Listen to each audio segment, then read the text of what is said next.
بقرہ عید آنے والی ہے، کچھ اس کے وجوب کی، قربانی کے وجوب کی شرائط پہلے میں ذکر کر دیتا ہوں۔ دیکھیں، قربانی کے جب 3 دن آتے ہیں تو ویسے تو فقہاء نے فرمایا کہ ان 3 دنوں میں ہر عاقل بالغ مرد عورت اپنے اندر قربانی کی شرائط کو تلاش کرے، لیکن بہتر یہ ہے کہ فرض کر لیں اگر آپ پہ قربانی واجب ہوتی تو آپ کب جانور خریدتے ہیں۔ جیسے مثلا آپ کو اندازہ ہو کہ 1 ہفتے پہلے لے آتے یا 3 دن پہلے لے آتے، تو بس اس وقت آپ اپنے اندر یہ شرائط تلاش کیجئے گا۔ گھر کے جس فرد میں یہ شرطیں جمع ہوں گی اس پر عید الاضحیٰ کی قربانی کرنا واجب ہوگا۔ ہمارے یہاں عمومی طور پہ یہ دیکھا ہی نہیں جاتا، بس ابا جان قربانی کر رہے ہیں وہی کرتے چلے جاتے ہیں۔ بعض اوقات گھر والوں کے اندر ایک راؤنڈ لگتا ہے کہ اس سال والد صاحب کی قربانی اگلے سال والد صاحب نہیں کریں گے، امی کی طرف سے ہوگی، پھر وہ نہیں کریں گے تو دادی جان کی طرف سے ہوگی۔ اسی طرح بعض لوگ کویسچنز کرتے ہیں کہ ہم پہلی مرتبہ قربانی کر رہے ہیں تو سنا ہے کہ نبی کریم صلی اللہ علیہ وسلم کی جانب سے پہلی قربانی کرنی چاہیے۔ اسی طرح بعض لوگ یہ سمجھتے ہیں کہ پہلے والدین کی طرف سے ہوگی پھر ہم قربانی کرنا شروع کریں گے۔ یہ سب خیالات ٹھیک نہیں ہیں۔ پہلی بات یاد رکھیے گا کہ جس میں قربانی کی شرائط ہیں اس پہ قربانی واجب ہے، اسے تو اپنی طرف سے کرنی ہی ہوگی۔ تو یہ ہو سکتا ہے کہ والدہ میں قربانی کی شرائط جمع ہو، والد میں نہیں، تو ان پہ قربانی واجب نہیں ہوگی، والدہ پر ہوگی۔ اور یہ بھی پاسبل ہے کہ والد صاحب کے پاس بھی شرائط جمع ہیں، والدہ، بھابھی، بھائی، بچے، بہنیں جو بالغ ہیں، اور ایک ایک گھر میں 10 قربانیاں واجب ہو رہی ہوتی ہیں لیکن پتہ ہی نہیں ہوتا۔ تو اس لیے جس پر قربانی واجب ہے، اگر پہلی مرتبہ بھی ہے تو اسے واجب اپنی طرف سے کر کے ادا کرنا ہوگا۔ پھر یہ نہیں ہے کہ آپ نبی کریم صلی اللہ علیہ وسلم کی طرف سے کریں، کیونکہ رحمت کونین صلی اللہ علیہ وسلم کی طرف سے کریں گے تو وہ نفلی قربانی ہوگی، تو پھر آپ کا واجب تو رہ جائے گا، آپ گناہ گار ہوں گے۔ ہاں، اگر کوئی ایسا شخص جذبہ رکھتا ہے تو 2 جانور لے کر آئے یا 2 گائے کے حصے لے، ایک حصہ نبی کریم صلی اللہ علیہ وسلم کے نام پر اور ایک اپنی طرف منسوب کر کے کرے۔ لیکن بہرحال جس میں قربانی کی شرائط جمع ہیں اس پہ قربانی واجب ہے۔ اب وہ شرائط کیا ہیں؟ نمبر 1، مسلمان ہونا، کافر پر نہیں ہوتی۔ عاقل اور بالغ ہونا، پاگل، مجنون اور نابالغ بچے پہ قربانی واجب نہیں ہے۔ تیسرا، مقیم ہونا، یعنی انسان مسافر نہ ہو۔ مسافر سے مراد جو شرعی مسافت ہوتی ہے کہ آپ شہر کی حدود سے باہر نکل گئے اور کم از کم 92 کلومیٹرز دور جانے کا ارادہ ہے۔ جیسے شہر کی حدود سے نکلیں گے مسافر ہیں، پھر اس وقت تک آپ مسافر رہیں گے جب تک آپ کسی اور شہر میں جا کر کم از کم 15 دن قیام کی نیت نہ کر لیں، یا پھر وہ آپ کا وطن اصلی ہو۔ وطن اصلی کہتے ہیں جیسے مثال کے طور پہ جہاں پر آپ پیدا ہوئے اور آپ کا آبائی گھر اب بھی وہاں موجود ہے، ماں باپ ہیں یا آبائی گھر موجود ہے کم از کم، وہ آپ کا وطن اصلی ہے۔ جیسے آپ کراچی میں کام کے لیے آئے اور پھر 2 دن کے لیے اپنے وطن اصلی میں چلے گئے قربانی کے ایام میں، تو وہ تو پھر آپ کا وطن اصلی ہے، جیسے آپ پہنچیں گے مقیم ہو جائیں گے۔ اور اسی طریقے سے اگر آپ نے کسی اور جگہ رہائش اختیار کر لی اور وہاں سے نکلنے کا ارادہ نہیں ہے کہ اب میں مستقل یہاں رہوں گا، وہ وطن اصلی ہوتا ہے۔ اور تیسرا، کہیں پر آپ نے شادی کی ہو اور آپ کی زوجہ وہاں پر ہوتی ہوں، موجود ہیں، تو پھر آپ جیسے دوسرے سٹی میں چلے گئے، جیسے ہی اپنے اس شہر میں آئیں گے جہاں آپ نے شادی کی ہے اور زوجہ بھی ادھر ہونی چاہیے اس شہر میں، تو آپ مقیم خود بخود ہو جائیں گے، چاہے 2 دن کے لیے گئے ہوں۔ لیکن اس کے علاوہ اگر کوئی ہے، ان تینوں چیزوں کے علاوہ، تو کم از کم 15 دن کی نیت کریں گے تو مقیم ہوں گے، ورنہ مسافر رہیں گے۔ تو مسافر پہ قربانی واجب نہیں ہوتی ہے، مقیم پر واجب ہوتی ہے۔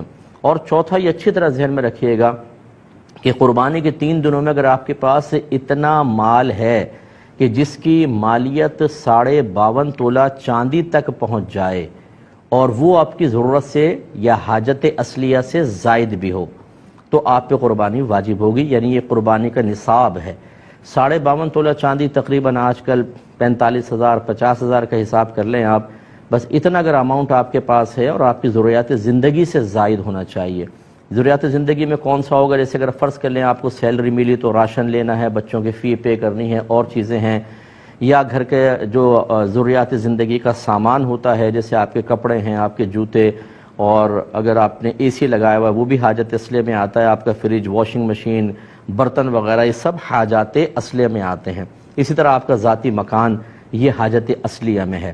اس سے فالتو کوئی بھی سامان ہو کہ جو آپ نے جو آپ کی ضروریات زندگی سے زائد ہے یا پھر سونا چاندی کی شکل میں ہے، تو وہ اس پہ قربانی واجب ہوگی۔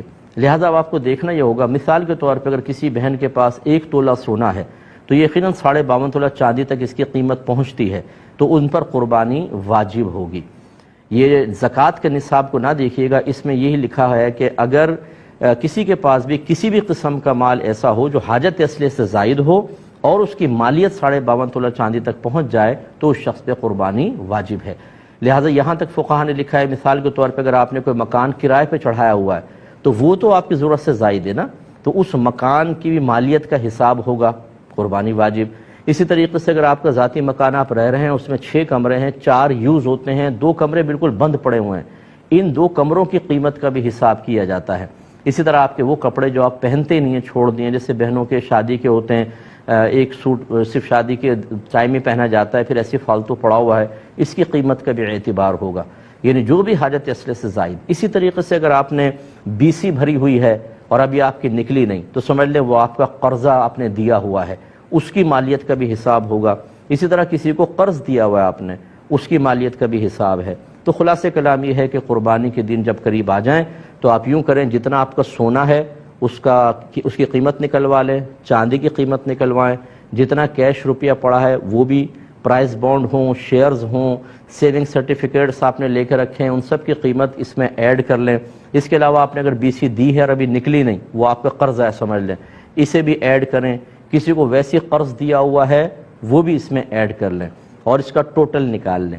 ٹوٹل نکالنے کے بعد پھر آپ یہ ضرور دیکھیے گا کہ کیا اس میں سے کچھ ایسا پیسہ ہے جو مجھے فوری طور پہ گھر میں خرچ کرنا ہو، یا پورے مہینے میں جیسے بجٹ کا ہوتا ہے، آپ یوٹیلیٹی بلز کے لیے اور راشن وغیرہ کے لیے رکھتے ہیں، اسے اس میں سے مائنس کر دیں۔ اس کے علاوہ ہر وہ قرضہ جو اس منتھ میں آپ کو فوری طور پہ ادا کرنا ہے، جیسے کوئی انسٹالمنٹ دینی ہے آپ نے، یا کسی کا قرضہ لیا ہوا اور وہ کبھی بھی مطالبہ کر سکتا ہے، ایسا کوئی قرضہ جس کی کوئی میعاد وغیرہ مقرر نہ ہو، اس سب کو بھی اس میں سے مائنس کر دیں۔ اب جو باقی بچے دیکھیں، اگر وہ 52.5 تولہ چاندی کے برابر پہنچ جاتا ہے تو بس پھر ٹھیک ہے، آپ پہ قربانی واجب ہے، ورنہ نہیں ہے۔ سوری۔ اسی طریقے سے آپ نے ان تمام چیزوں کو ایڈ کیا، قرض باہر نکالا، آپ نے کوئی مکان کرائے پہ دیا ہوا ہے، دکان کرائے پر دی ہوئی ہے، یا آپ دکان چلاتے ہیں، وہ دکان آپ کی حاجت اصلیہ سے زائد کے لائے گی، اس کی قیمت ایڈ کریں گے تو قربانی بن جائے گی۔ اس طریقے سے ہر گھر کا فرد قربانی کا حساب کرے۔ ہمارا موبائل ریموٹ کنٹرول ہاتھ میں ہوتا ہے، ہر قسم کا سپورٹس کا چینل، فلم کا چینل، دیگر چینل چلتے ہیں، لیکن جب دینی چینل آتے ہیں تو ہم ان پروگرامز کو نہیں دیکھتے، تو اس میں کسی کا قصور نہیں۔ یہ وہ مسائل ہیں جن کا سیکھنا ہر عاقل بالغ مسلمان مرد و عورت پر لازم قرار دیا گیا ہے۔ اگر آپ نہیں سیکھیں گے اور لا علمی کی وجہ سے کوئی ایسی کوتاہی ہوئی ہے تو آپ قابل گرفت ہیں، بروز قیامت اللہ کی بارگاہ میں حساب دینا ہوگا۔ تو مجھے تو ایسے ایسے لوگ ملے ہیں کہ جب اس قسم کے اپنے مسائل بیان کیے تو وہ سر پکڑ کے بیٹھ گئے کہ مفتی صاحب ہم پہ تو اس کا مطلب ہے 20 سال سے قربانی بن رہی تھی، ہمیں تو پتہ ہی نہیں تھا۔ تو بھئی نہیں پتہ تھا تو کریں۔ تو لہٰذا اگر کسی کی پچھلی قربانیاں رہتی تھیں تو یا جسے پتہ تھا کہ قربانی ہم نے کرنی ہے نہیں کر سکے، یا لا علمی کہ ہمیں مسئلہ ہی پتہ نہیں تھا، ایسے افراد اب قربانی کی جگہ قربانی نہیں کر سکتے، وہ نکل گئی۔ اب ایک قربانی کی قیمت صدقہ کر دیں، یا تو بکری کی قیمت کر دیں بکرے کی، اور یا پھر ایک کم از کم ایک گائے کا حصہ جو معتدل قسم کا ہو، یوں نہیں کہ 4-5 ہزار آپ نے خرچ کر دیے، بے 4-5 ہزار میں 7 چوک 28 ہزار کی گائے کیسی آئے گی؟ 7 حصے ہو سکتے ہیں تو کیسی گائے آئے گی؟ اچھی تھوڑی سی درمیانے درجے کی گائے کا حساب کریں، اور اس کو آپ یعنی جتنے رہتی ہیں، 10 قربانیاں ہیں تو اگر آپ 7 حصے ایک گائے کے اور 3 حصے اور گائے کے اندر ملا لیں تو 10 حصے ہو گئے، اتنی آپ کو رقم صدقہ کرنی ہوگی۔ فوری طور پہ کر سکتے ہیں، بیسٹ ہے، ورنہ اگر اتنے پیسے نہیں ہیں تو بہرحال اس دفعہ کی قربانی واجب ہے، وہ پہلے کریں، اور پیچھے والی قربانی کے تھوڑے تھوڑے سال بسال خرچ کرتے رہیں تاکہ وہ آپ کا حساب کتاب پورا ہو اور آپ آخرت کی گرفت سے محفوظ رہ سکیں۔